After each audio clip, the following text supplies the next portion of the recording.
Welcome back. We're talking about press regulation, and you remember that we talked briefly about the reasons why press regulation was so important, about the significance of what we do, that it has the power to destroy lives and careers.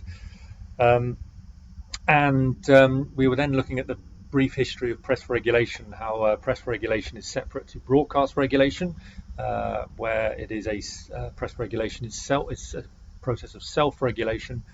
And we looked at the events that led up to the Leveson inquiry and the recommendations of the Leveson inquiry. And key among those recommendations was that there should be a statutory underpinning of regulation of the press, basically linking the state to regulation of the press, as it is with broadcast. And you remember that the reaction of the press was pretty much that. People were not happy, and the reason they were not happy is that they did not want the Royal Charter to link the regulation of the press to the state, and the main reason for that was that there was a fear of political interference. So it led to the creation of two new regulators. The first one, and the most significant one, and remains the most significant one by a long way, is IPSO, the Independent Press Standards Organisation. So this was set up after Leveson by the press, by the industry, to provide a response to Leveson. So this was set up and it included most mainstream publishers, but there were a number of notable titles which refused to join IPSO and still refuse to. So The Guardian, Observer, Financial Times, Evening Standard and Independent refused to join IPSO and said that they would regulate themselves as independent titles. The second regulator that was set up was Impress. Now this was done by the press reform groups. Remember I mentioned the celebrity-backed press reform groups, and they set up their own regulator. They said that IPSO was just yet another version of either the Press Council or the Press Complaints Commission, just an in-house boys' club. They called for a truly independent regulator, and they did get some success and getting some success of getting small independent publishers to sign up with them. But I mentioned that Leveson had called for a recognition body to oversee the regulation of the industry, and this organisation was set up, the Press Recognition Panel. Leveson said any regulator should be approved by the Press Recognition Panel, should be recognised by the Press Recognition Panel. IPSO refused, said it did not want to have that because that would lead to state control, because it refused to accept the charter, the Royal Charter. But Impress, remember the press reform group, a regulator, they did get themselves recognised by the Press Recognition Panel, which has a certain significance, which we'll look at in a moment. So basically they are a recognised regulator. IPSO is not under the Press Recognition Panel. So let's have a look at IPSO. It remains the most important, despite everything I've said. So launched in 2014. The chairman has just changed at the beginning of this year. So it's now Lord Fawkes, Edward Fawkes, former Justice Minister.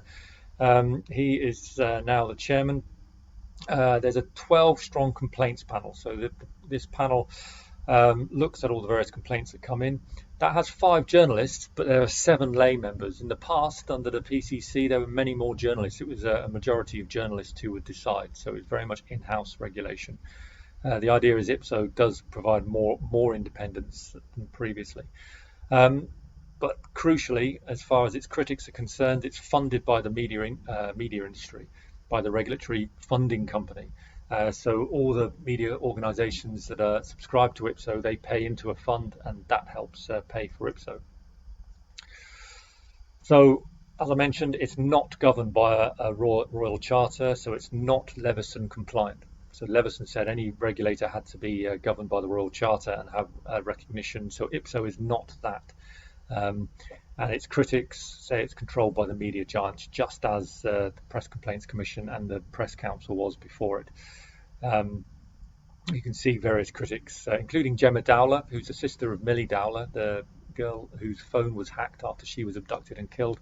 And she said it was just newspapers looking after themselves. However, the majority of press media groups are members, but there are some exceptions.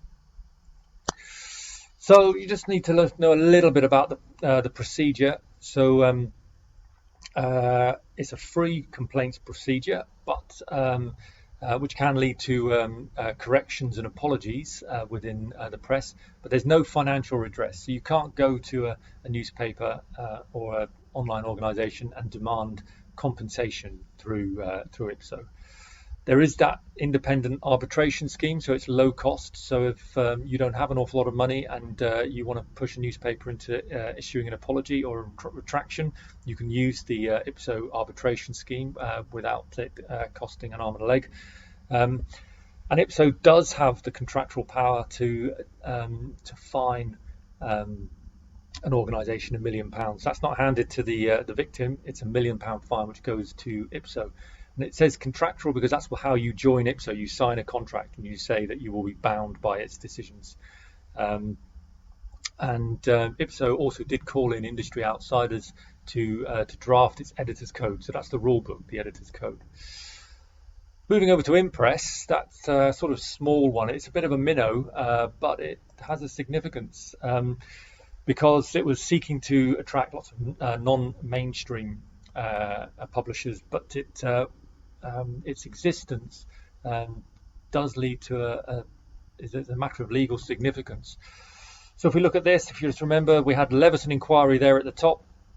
Then we had which led to the Royal Charter, that little scroll in the middle, and that led to the setting up of the Press Recognition Panel. When neither was signed up, that meant that there was no actually recognised regulator. However, as soon as Impress was recognised by the Press Recognition Panel, that potentially brought in sanctions under a different piece of legislation. Don't need to get into too much detail, but there was a lot of controversy about Section 40 of the Crime and Courts Act 2013. That meant that there could potentially be punitive damages awarded against any media organisation that was not a member of a regulator that had been recognised. So as long as there had been no recognised regulator, you couldn't be done under that law because it wasn't reasonable to expect you to be part of a regulator that was recognised because there was no recognised regulator. As soon as Impress was recognised, suddenly that triggered that potential threat for punitive sanctions under that piece of legislation.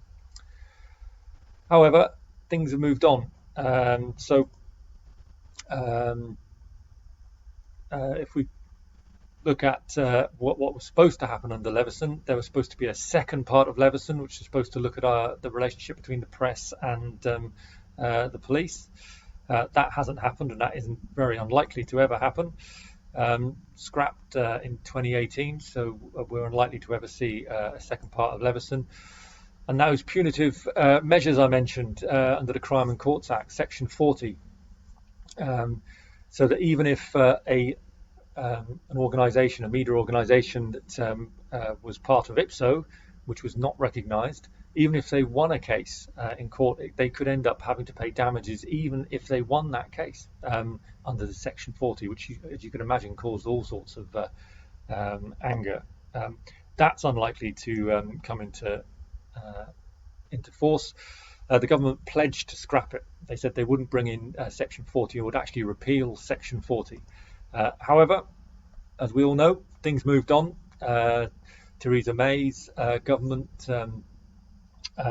hit the buffers, Brexit, all of those controversies, the rise of Boris Johnson's government, and so these issues have been very much sidelined, which means that there's always a chance that these things could come back. So I think I'll just leave that there, move on to another short clip now, where we'll talk about the editor's code in practice and look at the everyday ethical challenges involved in regulation. So we'll come back for a third and final video in this short series.